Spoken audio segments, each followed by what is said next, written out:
I can hear. Hey, how's it going, Janine? Hi, Greg. How are you? I'm very well. I'm excited to have you here. I love spending time with Janine Shaka, and today we're going to be covering off a really good territory. And Janine's the absolute expert in this. Full disclosure, I attend training sessions with Janine. I find her an outstanding coach and a real leader in the field of thought creation, manifestation, making sure that your emotions are what's going to support you. And so today I think is going to be a really exciting thing. So thanks very much for coming on board here, Janine. Thank you, Greg. I'm excited to be here. Thank you. Same here. Okay, why don't we actually kill off this particular introduction and get into things? And so I'm going to get you, Janine, to control the slide deck, seeing it's yours. And whilst we're doing that, I want to be able to encourage anybody who's on just to be able to say hi and that you can hear us okay. So if you can do that, that'd be great. At the same time, what I'm going to do is I'm looking, Janine, for our slide deck. And stop that. There we go. Up to you now. Shall I get you going? I've just put it on. It looks fantastic. Fantastic. All right. Lovely. Okay. So, Greg, interject, add, ask questions, and stop me whenever you want to. Me? I'm going to do that. If you want to. So what we have approximately an hour?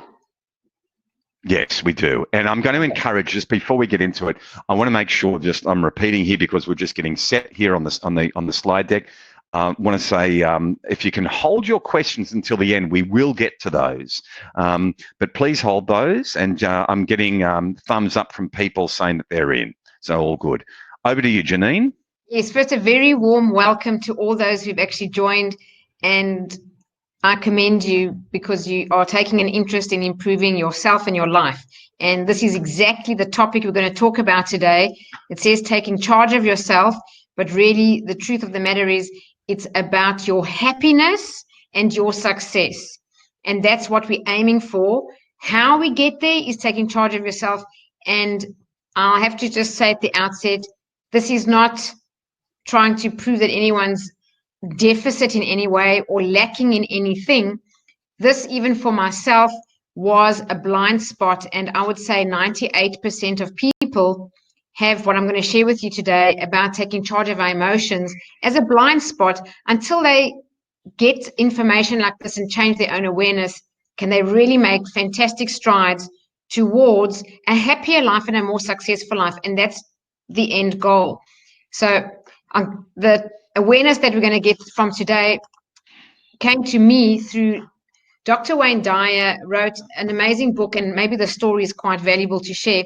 Dr. Wayne Dyer was one of 4 boys, and his dad walked out on the mom who was not working and 4 boys when he was tiny. I think he was like 18 months or something, really small. So he never ever knew his father.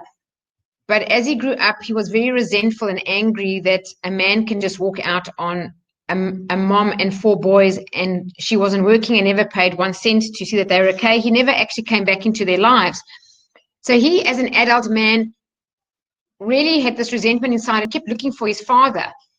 And eventually, in seeking his father, the more he found out about him, the worse the story became. He was a gambler, he was a womanizer, he was a drunkard, he was in jail. So the more he heard, the worse it got. And eventually he came to find his father. And when he did, it was because his father had actually died.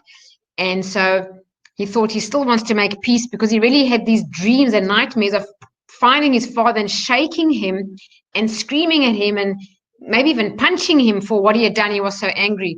But when he got to his gravesite, he went there and he spent 2 hours screaming, crying, and actually the truth is he urinated on his father's grave out of such anger.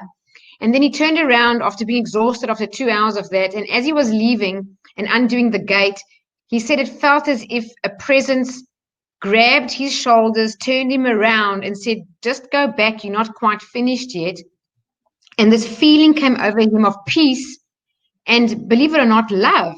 And he went back to his father's grave. And in that moment, he was so filled with love, he realized in that instant that what he needed to do was forgive.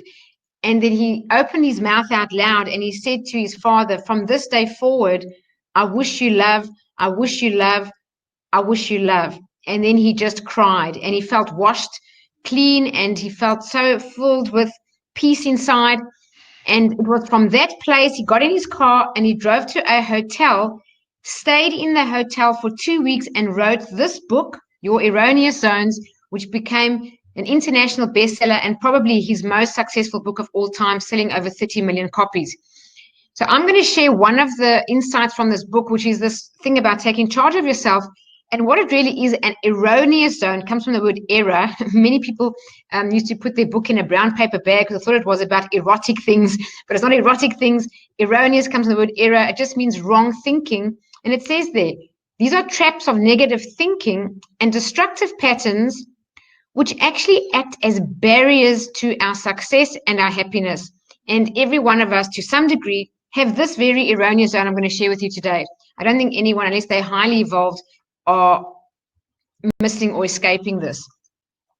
So the two central themes that we're going to pick up on today, the first theme is that some of us don't have the awareness or full awareness that you really do have the ability to make choices about all of your own emotions, every one of them. So when things go wrong and we don't feel good, it's about making a choice on how we deal with it. And the second one is, it's actually a pleasant approach to how you can achieve happiness. And as I said, happiness and success is the goal for sharing this information today with you, Greg, and the people listening. So it says an approach that relies on taking not just responsibility, but 100% responsibility for our own emotions. And the truth is that your life, everybody's life, is actually the sum total of all the choices that we've made in our life so far. And some people don't think that way. They believe this happened to them and that circumstance happened to them, or people did things that affected them. Well, the beauty of this that we're sharing today is that when we take 100% responsibility for what are we taking responsibility for? Well, it's for how we feel. And many people say, "Oh, we know that. You don't have to tell me this on a webinar. I knew that." But the truth is, the biggest gap in the world is the gap between what we know and what we do.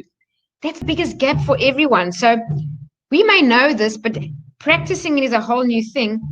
And decision making is something we do every minute of the day. Greg, you have done the Silver Method, and there's a decision-making technique there to help us with decision-making. But 2 days of the Silver Method is intuition training. So decisions, we can make better decisions actually when we can trust our intuition, because we might not have all the information, but we can use our intuition to help guide us. And that also kind of plays into this, because intuition can guide you as long as we don't let our emotions take control of us. So a person's ability to make choices about their emotions and examine like all the choices and decisions that they've made or failed to make is really what we're going to talk about, and help people understand how this can really lead to a much better experience of life.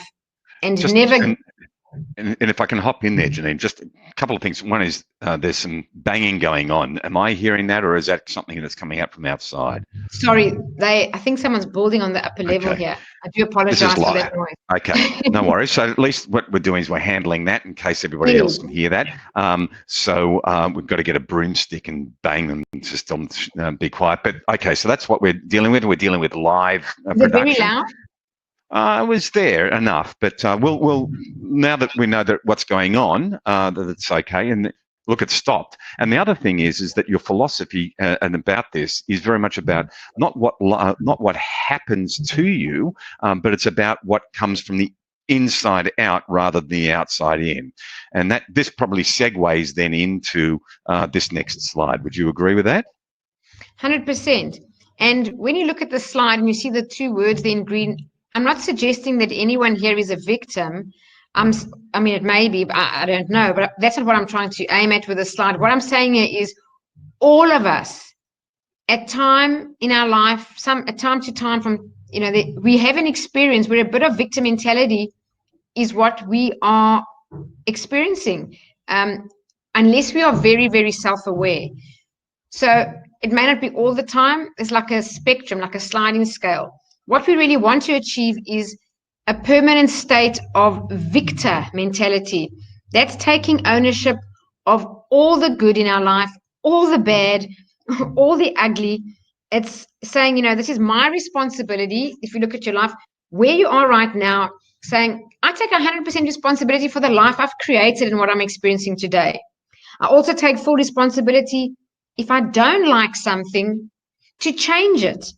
And if I can't change it, well, then I must take 100% responsibility to accept it. So either you're going to know that you create it, change it, or accept it.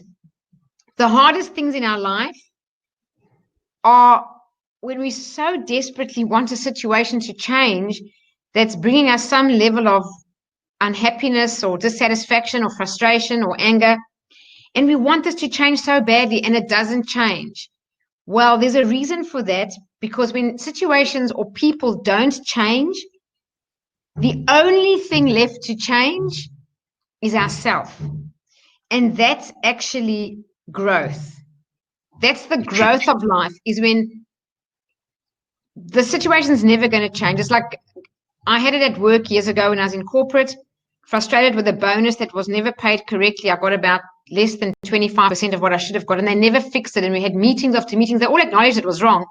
I never got it, and I was always unhappy. And I thought to myself, it still hasn't changed. And if I'm going to be in a perpetual state of dissatisfaction, I'm the only one who's unhappy. No one else is suffering here except myself.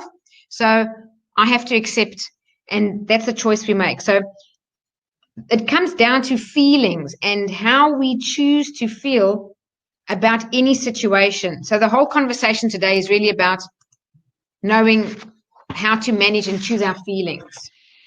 Just on that, just to add to that, I had a situation where I actually had got my car serviced, and I was actually pretty. I had the opportunity to feel really peeved with how the service was handled the other day. And I decided, yes, I could be peeved, or I could also take responsibility for moving things forward, not relying on the service department, but something else actually happening. And I'm just saying, okay, I'm acknowledging the situation. I'm not getting caught up with it. I'm not getting cranked up about and life's too important to get caught up in some of the small stuff. And I actually felt it extremely liberating. It's just one example of something that happened recently where we all have an opportunity, and I certainly had an opportunity to actually blame something else or just to move on and say, I'm just going to become victorious over that particular situation. And it feels much more empowering taking self-responsibility out of something rather than feeling like somebody else is dictating how you should feel. Right, Janine?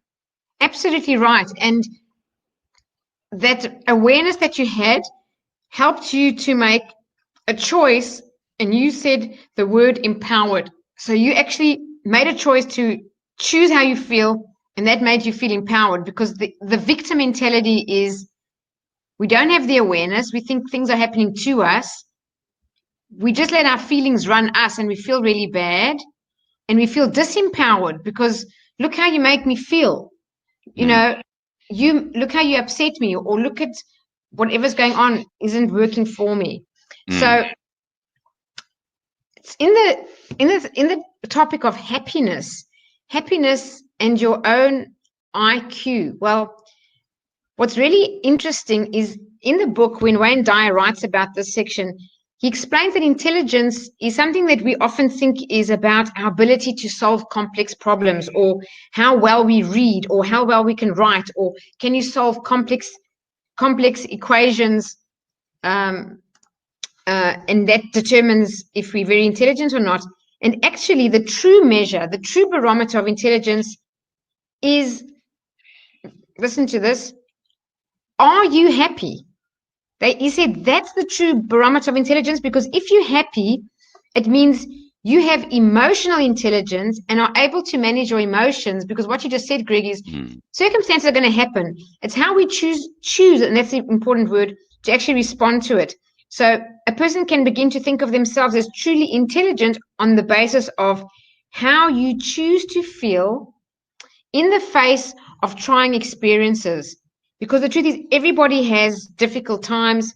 We're all going to have disagreements, conflicts, death in the family, sickness, money problems from time to time, natural disasters, accidents, all of that. And these problems are, no human being can avoid them. We're all going to have them. It's not that some people think that happiness is because people don't have problems. That's what it says. The happiness is not the absence of problems. It's definitely not. It's the emotional intelligence we have as to how we choose the emotions about the problem that we feel.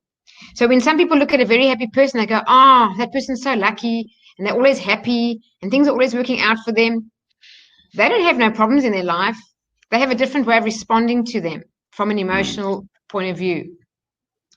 So I think this slide kind of really nails it. And it says learning to take charge of yourself will involve a whole new thinking process.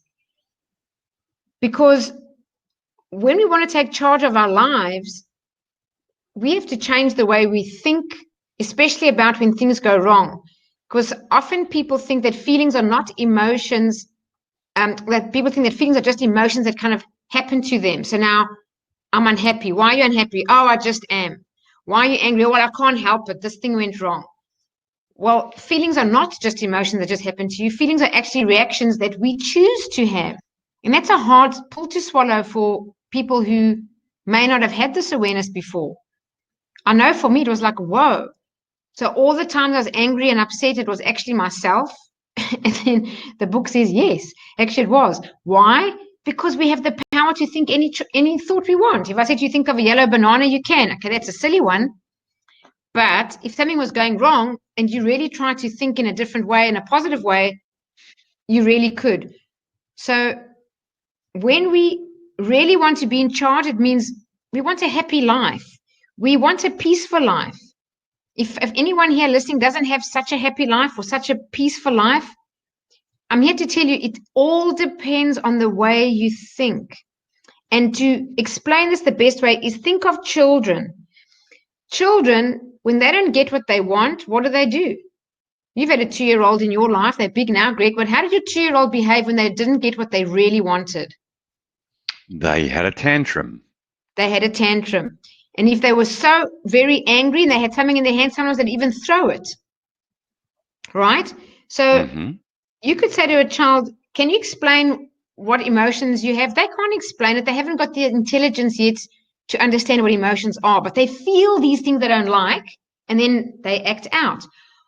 Well, many people haven't actually developed well emotionally. That's why it's called emotional intelligence and maturity. And they still feel feelings come over them. I'll give you an example. I'm in the bank the other day, and there's a really long queue, and it's moving very slowly. So someone with low emotional intelligence thinks that it's okay to, at the top of his voice, scream at one of the employees of the bank and express how unsatisfied he is that this queue is moving too slowly and the other tellers aren't open and they should be. And, someone needs to serve us and serve us now, or him.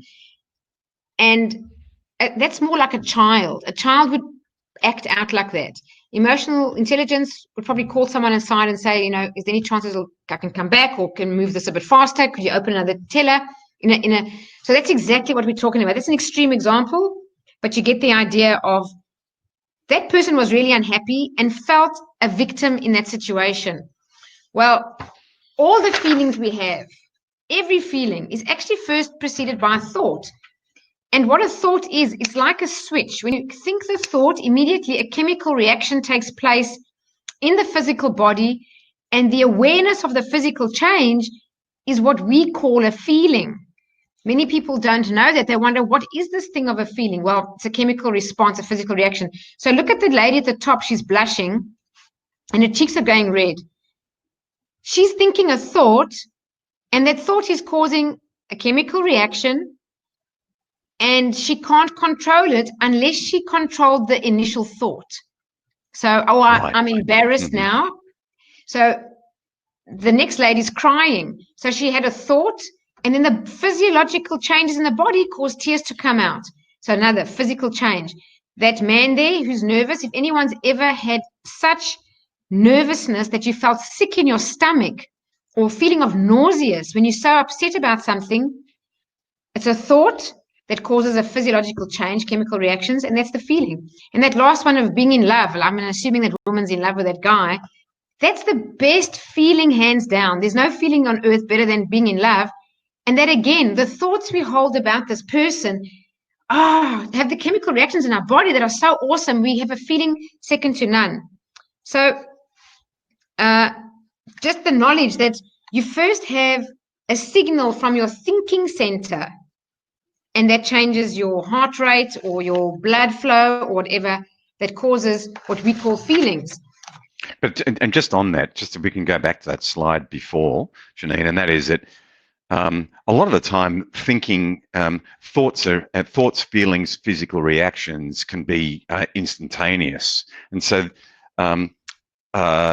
when something happens, it's an immediate stimulus and a response. The idea is to be able to, over time, to be able to be present to those thoughts, notice what's creating the reaction, and then separating from that so that you actually do take some control over things. Would I be right there in what we're talking about?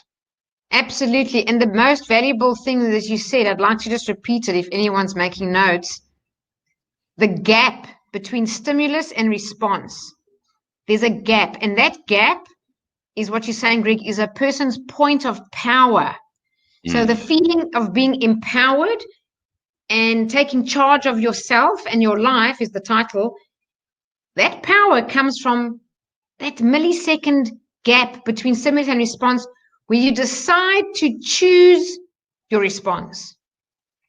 And I can share with you an example again of, and I'm sure we've all had this experience, and a lot of the people who watch this through Career 365 are people who have had some adverse circumstances handed to them when they have lost their jobs.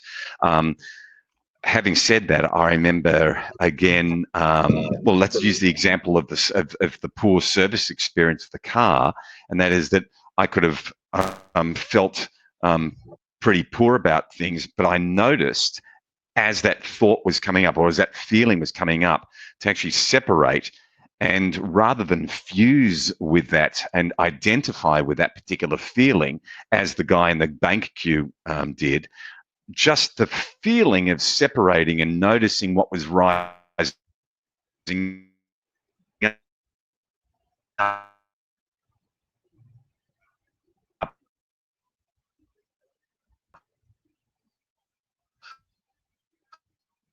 up. You're breaking up there, Greg. Wasn't invalid. I'm training with you, actually. Can you hear? Can you hear me okay there? You just broke up after you said the man in the bank or the car situation, and then we lost you totally. Okay, all right. Nothing like advanced first world internet connection. But what Janine, what I'm saying is that it was the identification of the identification of the emotion with the thought. I could separate myself ever so slightly. It was a very uplifting feeling knowing that I could separate. And if adverse circumstances happen to people, then that's I think that's the most important time to create a separation between thought and the reaction to that. Absolutely. And that you just mentioned is a high level of self-awareness. And everyone has access to a higher level of self-awareness once we just get the awareness. And this is hopefully a benefit from anyone who's joined this today and watching this, or even watching it after the fact. is you can change that awareness. And when you do, without exaggerating, this can change your life. This can change your experience of happiness. And that's really what you want. Happiness with yourself and happiness and relationships with other people. Absolutely. Absolutely. So this is quite a tough quote here. It's a bit confrontational, but it's necessary that we face it just this way. It says, you believe that things or people make you unhappy, but this is not accurate. You make yourself unhappy because of the thoughts that you have about the people or things in your life. Oh, yeah. And when a person really gets this, really you can become empowered, and you might even find you immediately a little bit happier. Just knowing this, you can be a little bit happier, because then you know, wow, things are not making me unhappy. I'm making a choice now about my feelings, and you know what? I'm going to choose not to feel so bad, and I actually will choose to be happy. One of the things I remind myself of regularly, sometimes I wake up in the morning and say, like, what's my theme for today? And I say, today, Janine, you're going to be unconditionally happy. And I almost go into the day thinking, let's see what happens, but I'm going to choose happy no matter what happens. That's now, lovely. Yeah, thank you. This is my favorite slide in the whole presentation. I'm going to slowly reveal what's blanked out there on the right. Sayings that convince you that you don't control your feelings. So I'll start off by saying society and culture and our upbringing and our parents, grandparents, and primary caregivers, schooling, the media have really conditioned us to think that we don't control our own feelings. We hear it all the time. You can watch TV and you'll see all these sitcoms and programs that we watch, these series that we watch, are so full of drama, and people keep saying, you know, look what he's done, and someone has hurt my feelings, and we're just conditioned to believe that. Well, the first one, you hurt my feelings. That's something I used to say when I was younger, and when I was a kid, I would say that all the time. You've hurt my feelings. Oops. This doesn't reveal the answers on the other side. Let me just. Bugger. Yes, I'll just jump in, because it is my favorite. It is my favorite slide. So I'll just tell you what's on the other side. So for the first one, it's and by the way, what we'll do, Janine, for people who are watching this, is we'll put the slide deck in the show notes so that you can talk to this, but they'll see the reveal later on. Sure. So can you still see the presentation? Yes, I can. Okay. So where the first one says, we are taught to believe you hurt my feelings, the other side on the right, the heading is taking charge of yourself. And instead of saying you hurt my feelings, we say this: I hurt my feelings because of the things I told myself about your reaction to me. What a difference. What a difference. The next one is, you make me feel bad. Taking charge of your life would say, I made myself feel bad. And wow, that's a big, eye opener. The next one, I can't help the way I feel. Like, why are you angry? I just can't help it. I'm angry, or I'm upset. Why? I just can't help the way I feel. Well, on the other side, it says, I can help the way I feel, but I've chosen to be upset. If we say that, we have such a stronger sense of ownership. And the last one is my favorite and probably the most interesting one. I just feel angry. Don't ask me to explain. Well, I'm going to read this to you, and why we become angry often. It says, this is what we're actually saying at a deep subconscious level. I've decided to be angry because I can usually manipulate others with my anger because it scares them and they don't like to see me angry. Oh, so yeah, that's very powerful. It's very, very powerful. Absolutely. So as you can see, and how many times do we actually go through all those 4 scenarios in our head, probably per day, have the opportunity to actually think that, or to reframe that the way you've done that? Can we just go over those 4 again? You hurt my feelings can be reframed to read.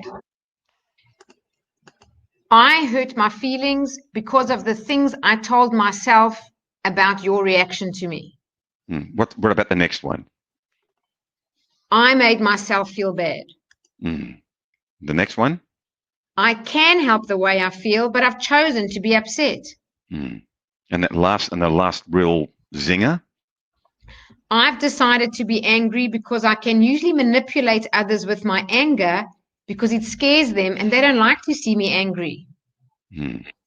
So an example is when a child is behaving really badly and the adult gets really angry with them, you know it works because the child to a degree gets a bit scared. We do the same thing with adults. If I don't know, if your partner doesn't do something that you really like and you get angry, they don't like it when you're angry or upset. So they'll do whatever they can to please you. So anger expressed is a form of manipulation. And when we Yes. understand that, we can say, I don't want to be manipulating. I want to control my anger and control my emotions. And if the person doesn't do what I want, when I want, and how I want, well, I can choose to be okay with it. As you said, Greg, detach. And if you fall victim to all those emotions, then you need to know that you're choosing them. And it's not really the right thing to do. We shouldn't be trying to manipulate people with our outbursts. Mm. And Yeah. plenty of examples of psychopathic bosses in the workforce. Exactly right. So taking charge of yourself means quitting complaining. That's quite a big statement. I'll say this. Quitting. Complaining is actually a habit. So we learn to complain by growing up with parents who maybe complained. The media complains all the time about whatever's going on. If you watch enough TV, you'll see everyone's complaining about something all the time. And it's just a conditioned response. If we really want to be happy, that's one of the first rules is to actually fast. I often say to people, take a 30-day fast and the 3 C's: criticize, complain, and condemn. Release them for 30 days and tell your family and your friends and your colleagues.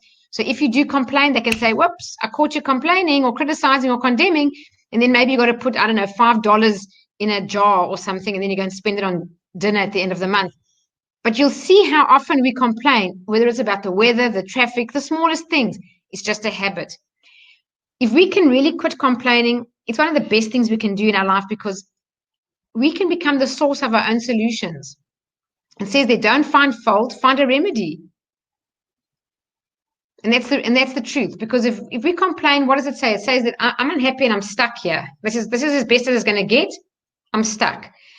But when we quit complaining and we start solutionizing, well, we're creative thinkers, we're problem solvers, and we're empowered, and we're going to change our lives for the better. So the true bottom line is really taking 100% responsibility for all our feelings and all our results. And for some people, that's more difficult than for others. There are some people who prefer being the victim. And if you know anyone like that, it may be you, it may not be you.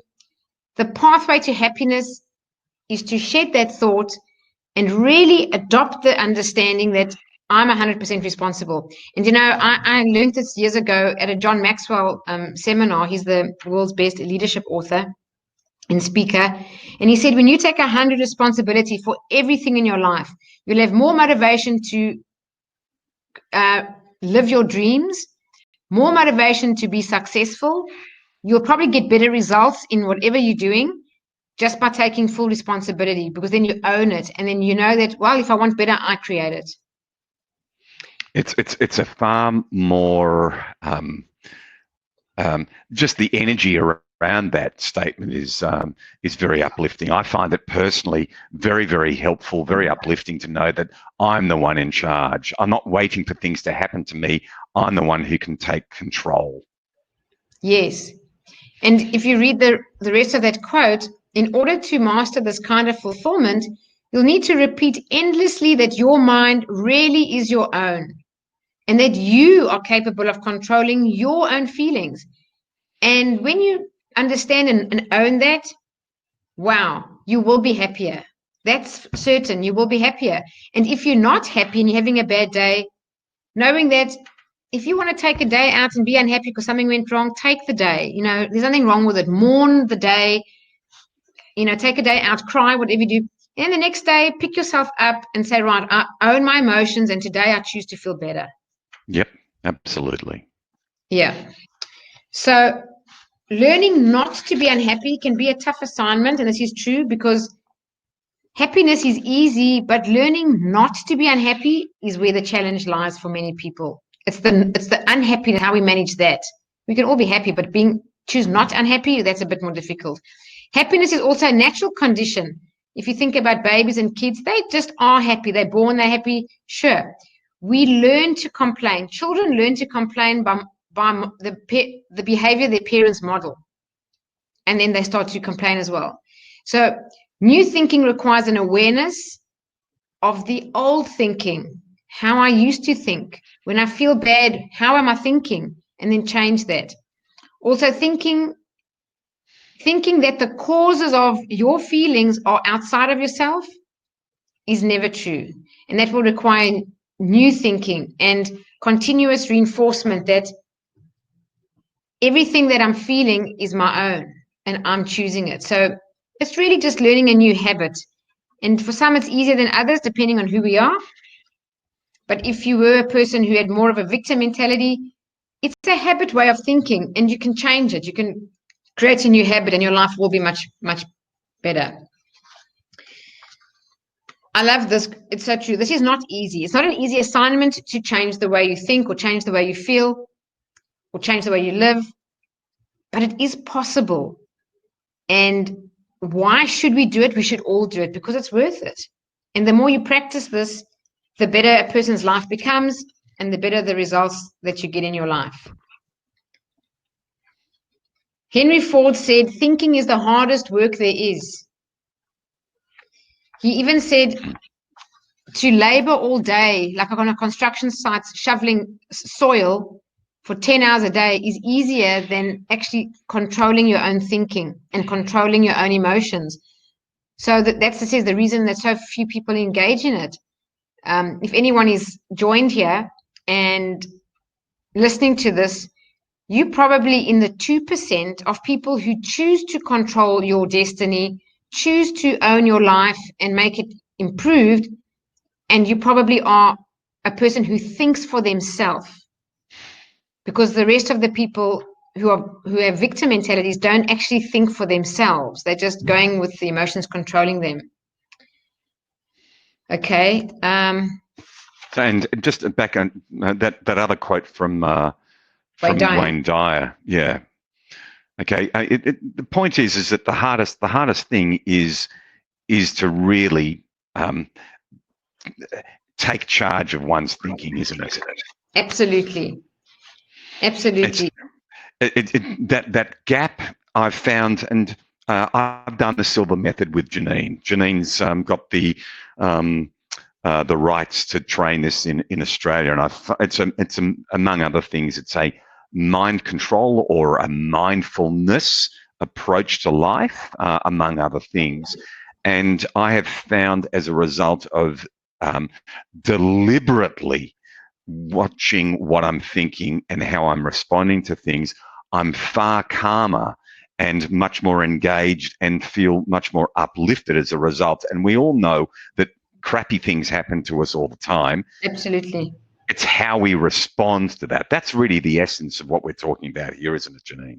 Absolutely. And Greg, you were also in As a Man Thinketh, is that right? Or that is correct.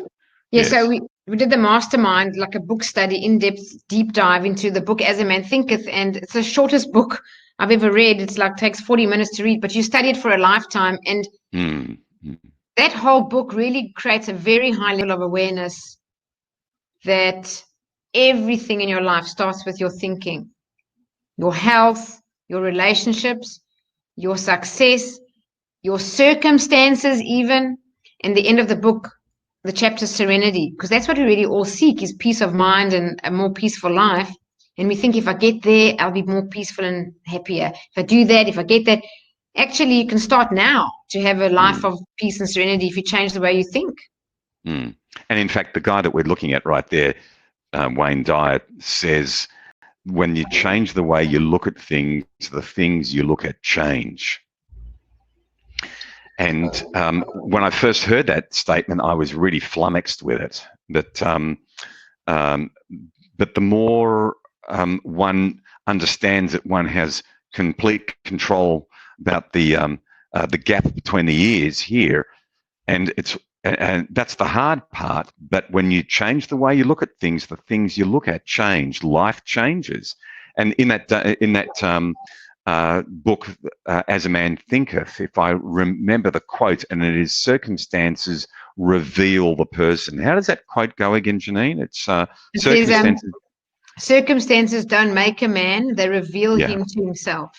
Yes. Okay. Or in modern speak, circumstances don't make a person. They reveal the circumstances to that individual. Or they reveal your own character and your thinking. Mm. Yeah. So circumstances, like let's say difficult circumstances, that's not what makes a man. Difficult circumstances actually reveal the person that you are, because you could quit, you could hide under a bush and never come out again, or you could get up and take action and have a mind of victory, and I will solve this. I'm going to find solutions. I'll talk to people. I'll reach out for help. You can have so many different approaches, and that's really tough situations reveal who we are to ourselves. And in the context of our audience here, where people who have been laid off, say from employment, these are tough and difficult circumstances. But I can share with you that there's in recent times I was coaching somebody, Janine, who had a number of the big issues that faced them: marital breakup, a redundancy, a relocation back into Australia as a result of that redundancy, isolation, quarantining because of COVID. So you could imagine this was highly stressful. And then they in turn had to self-isolate again because they had to go to another state. And that you could imagine how difficult those circumstances are. And yet, in dealing with this individual, coaching this individual in their circumstances, what I was amazed with was how this individual rose to the occasion and really demonstrated significant character, because within weeks of being made redundant, that same individual got a job at the same level, which was senior. Wow. And has commenced. So I would say they could have said, oh my, I'm part of the big 4 or 5 circumstances of life and wallow in that. But instead, I actually found that they had stepped up, and I was really impressed with how this individual had carved out the opportunities for them, not prepared to wallow whatsoever, but to take charge. That's amazing. And all I can say is good on that person. And I can promise you, a year from now, they look back at all that happened, one massive crisis after the other. They will look back with a sense of achievement and a sense of accomplishment at themselves for how they chose to respond. And I say respond and not react, because there's a difference. How they chose to respond to all those things going on, because there's a million ways a person could respond. And that you've said is honestly one of a victor mentality. Yeah, absolutely. Taking charge and being victorious. Yeah. And so the audience has an enormous opportunity to choose to overcome that, to rise, to demonstrate character, as opposed to victimhood. Let's go on to that next slide, because I got you to go back there. There we are. That's okay. So people are always, this is what George Bernard Shaw said, people are always blaming their circumstances for what they are. I don't believe in circumstances. The people who get on in this world are the people who get up and look for the circumstances they want, and if they can't find them, make them. How amazing is that? So, how amazing. Yes, I want to say, and I mean this with empathy and sympathy and understanding to anyone. A redundancy at the time is awful, okay, for so many reasons, unless of course you applied for it and you got it. But even then, it's still not easy, because it's a massive shake-up and change. So it's not easy even if you kind of wanted it. But it's the worst when you didn't expect it and didn't want it to happen. At the time, it's awful, and there's no doubt. So my suggestion would be take a day or two and go through those emotions and process them. And if you need to cry about it, do that. If you want to be unhappy about it and just be on your own and think about it, do that. However, once you've got over that, tell yourself, this is an opportunity to choose anything now. I could be happier than I was. I can make a different choice. What do I really want out of life? And what do I really want to do? How do I want to spend my time? And what could be better in a work environment than what I had before? And make a new choice. So it really is not so much of a problem as well. At the same time, it's actually an opportunity to make new choices. And then what I often find with people who've been made redundant is not immediately, because that's not a nice place to be and feel, but generally a year later, 18 months later, they often say, that was the best thing that ever happened to me. So we often see that in hindsight. It's not easy to see it when it's happening. But just the knowing that, as Napoleon Hill says, all defeat is temporary. It's not a permanent defeat. Redundancy is a temporary thing. Your life will get back on track. You will find a great job and you'll be happy on your feet again and stimulated. When you know that, keep a positive mindset and really, really choose what it is that you want and go more towards what you love to do, what you're good at, and take new choices. And you and I have both written books about that. Janine's got a book called Living with Purpose. I've got a book called Living in the Flow. Living in the Flow. Yeah, Living in the Flow. Sorry, and it's about coming to about purpose, right? Yep. My book is around career confusion, solving career confusion, and we both address that. But there's that quote also about this too shall pass. Is a lovely way of understanding that, yes, you're in the deep doodah. It's not a lot of fun. Acknowledging it. None of this today is all about invalidating bad feelings.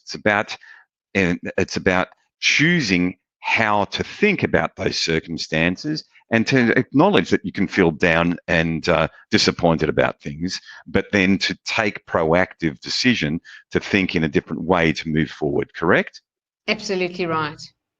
Yeah, and very valuable. Okay. So this is probably the most important, sum up here, is to take charge of yourself is really knowing that your feelings are your choice.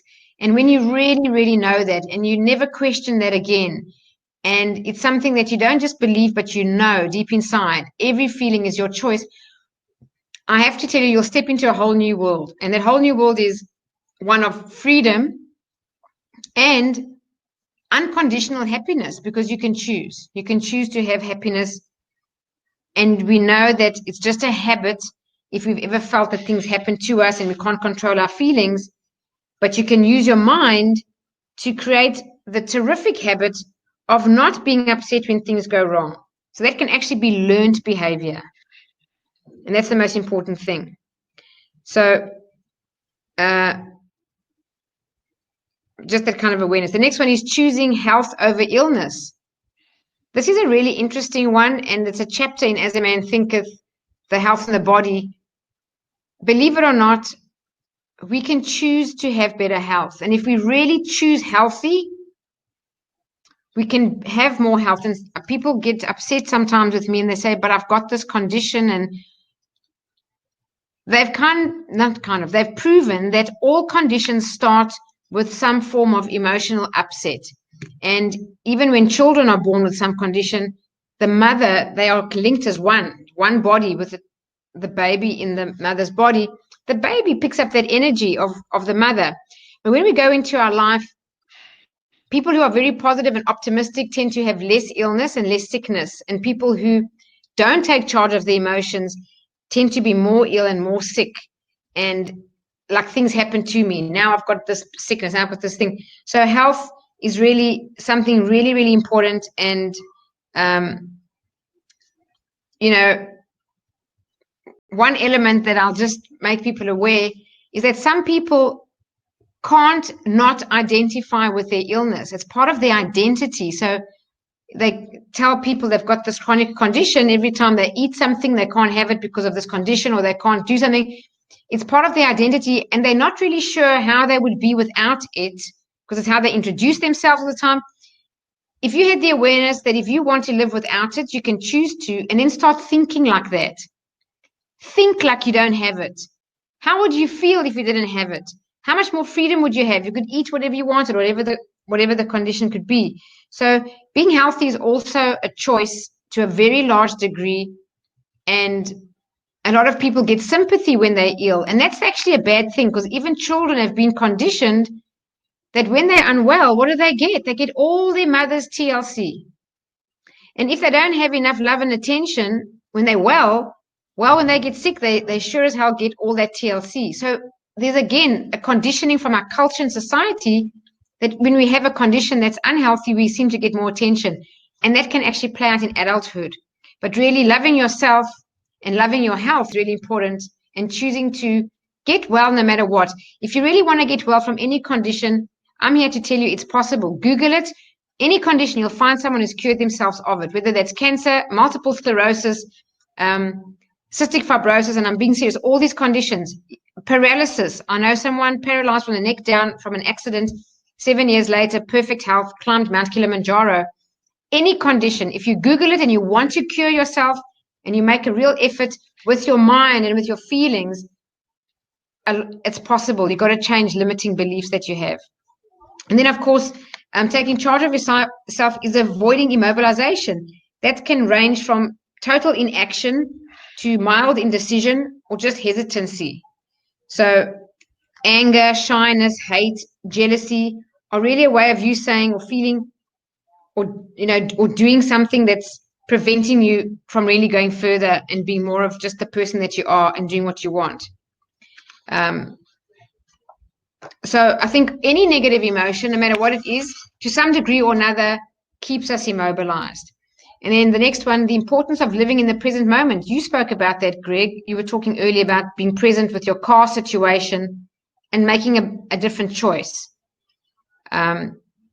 We need to learn to be present, to think about what's happening right now and not think too far in the future, because we don't really know, and that can cause us just to worry. Or don't think too much in the past, because that can be also negative to a degree. You can have regret. If you be in the present moment, you really can have a better sense of enjoyment of life. I see Greg's dropped out. I'll just see if he'll jump back in. I think we've lost connection. I'm not too sure if I'm still audible. Maybe someone can just write in the chat thread if you can still hear me, just to see that you are. We can hear it, no problems. We know what it is. Okay, great. Thank you, Sarah. Hello, everyone coming. Okay, no, that was then. Okay, he'll be back. Okay, we're still there. I can hear you. All right, thank you for all your comments. Thank you. Okay, so importance of living in the present moments, important.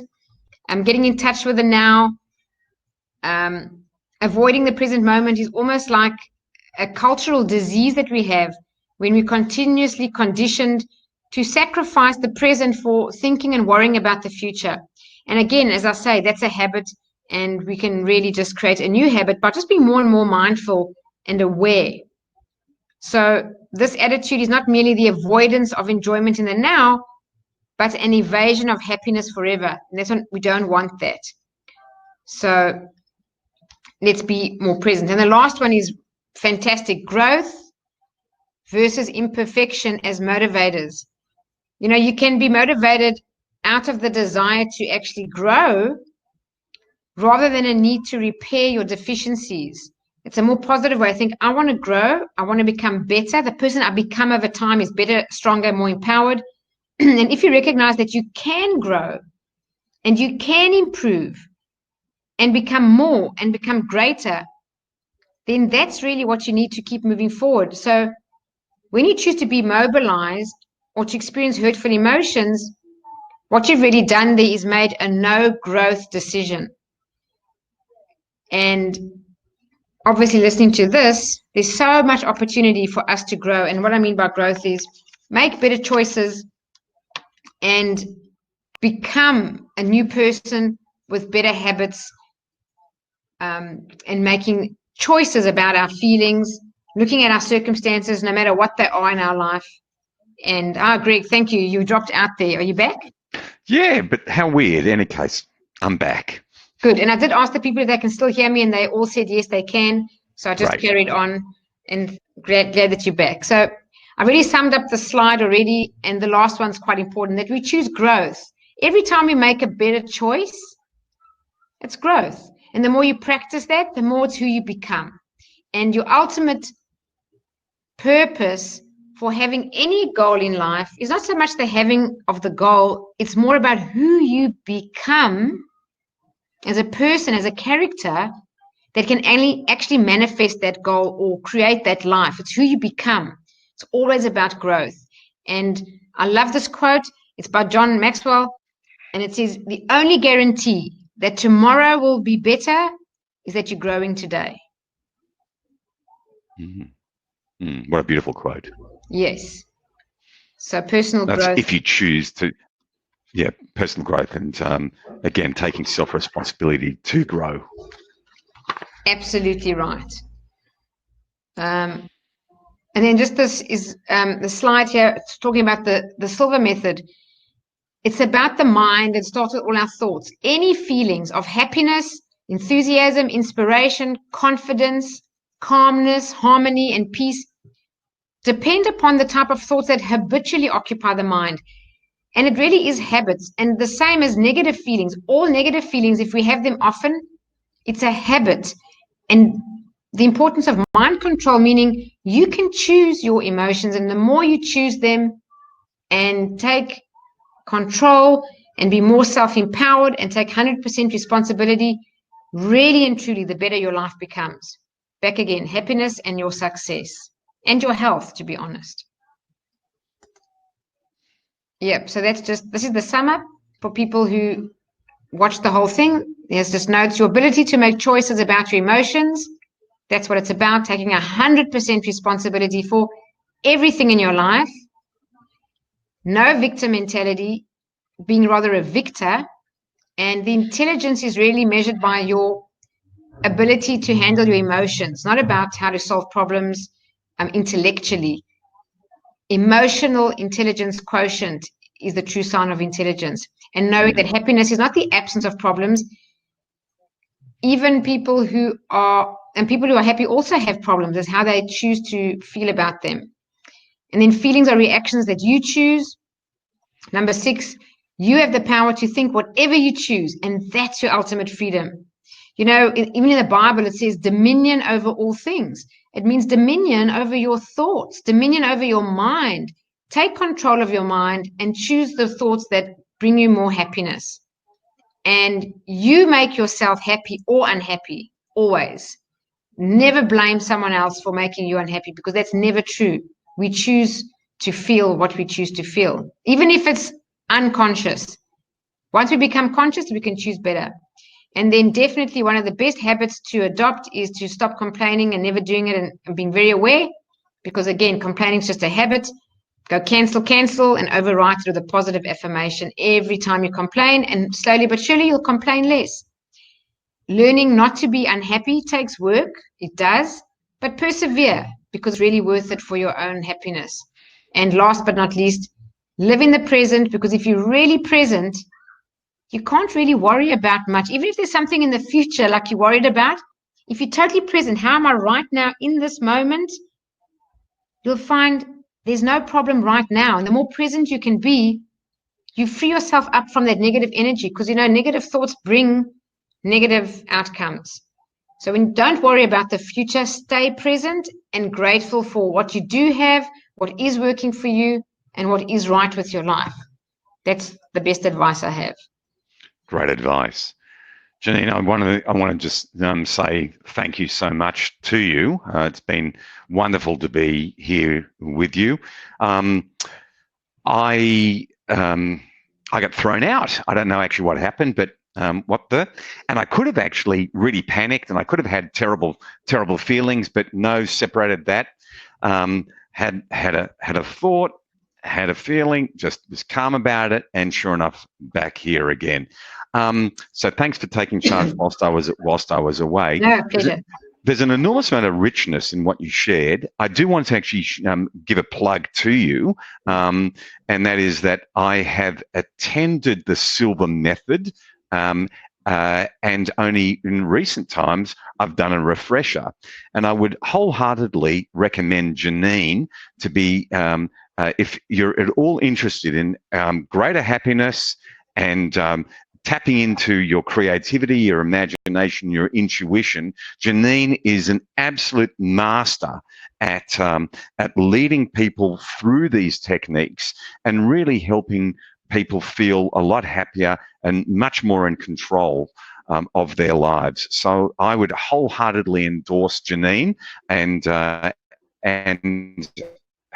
her business. You'll be able to see a link to her show notes, to her website in the show notes. I have a question, and that is that in the height of the moment or emotion, do you have any recommendations for how to take control of your emotion, or even to recognize that you're losing control and being a victim? That's a big question. Janine? Yes, and it's a great question, and thanks for asking. The first thing is awareness. So if you recognize that there are moments in your life that happens to you, you're already 50% of improving. Just having the awareness, that's me. Sometimes when that happens, that's me. That's the first thing. The second thing is what Greg and I spoke about earlier. There's a gap between stimulus and response. It might be a half a second. It might be a quarter of a second. There still is a gap between stimulus and response.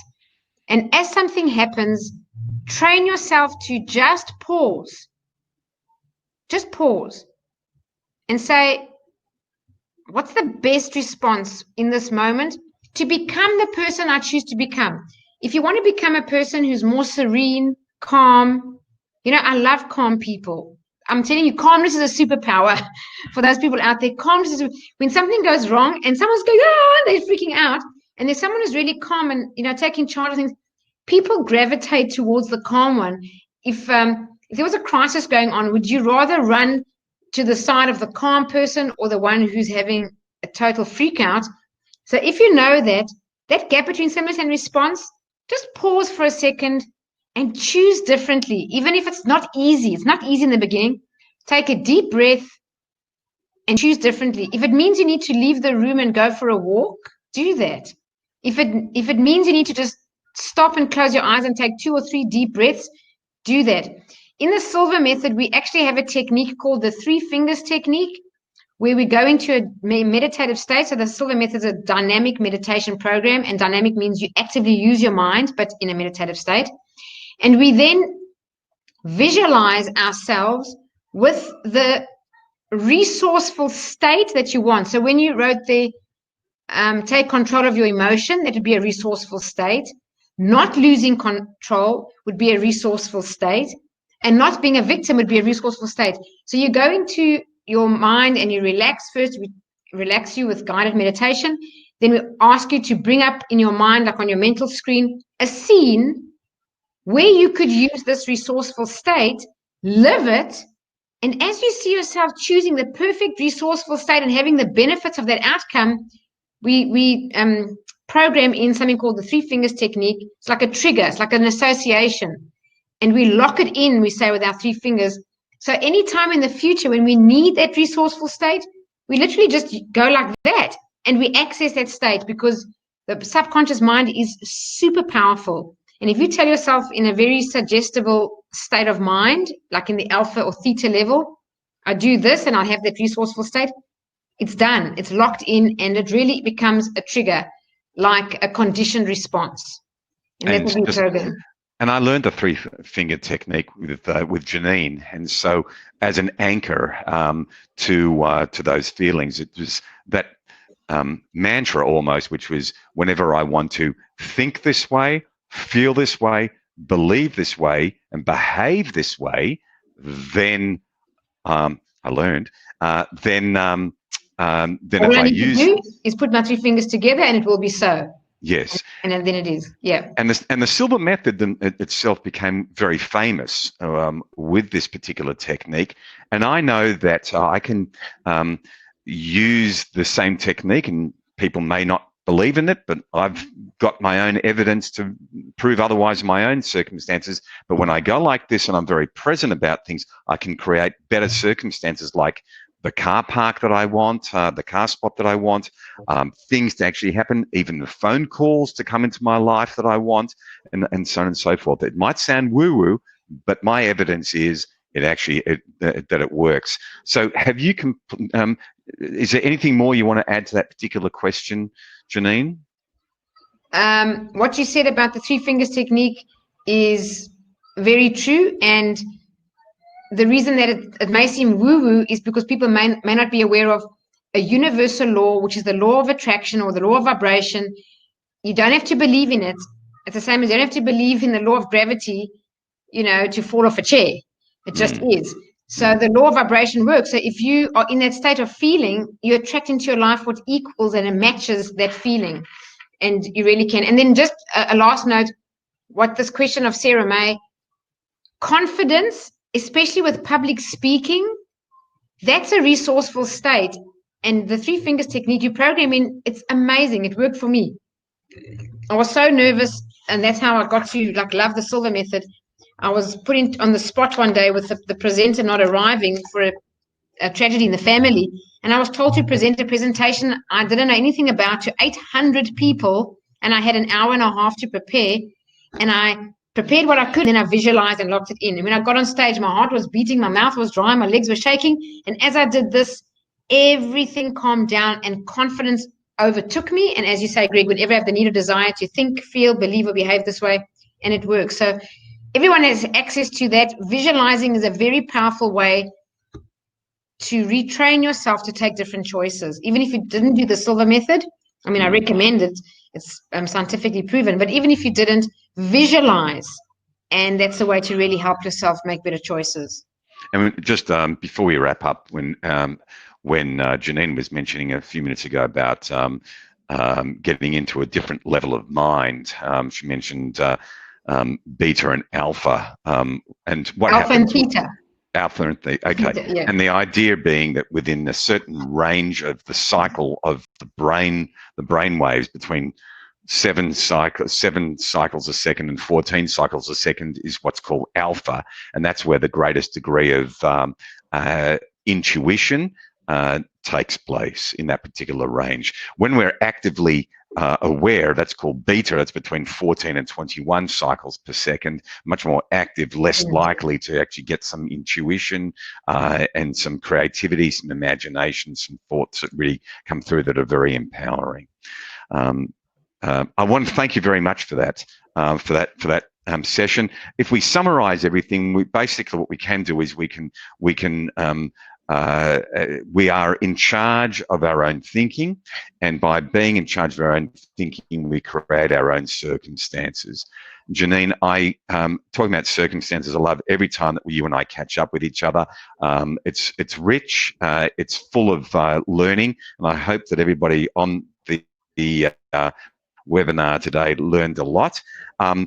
Link to Janine will be in the show notes. So will the PowerPoint presentation. I look forward to your questions. If you want to pose anything, just reach out to us in the Career 365 participant support community. Reach out to me. I'll pass on to Janine, or email Janine directly. Janine, thanks so much for your time. Thank you so much, Greg. It was a pleasure. Thank you. Lovely. Look forward to having you on another time. Great. Thanks so much. Take care. Take care.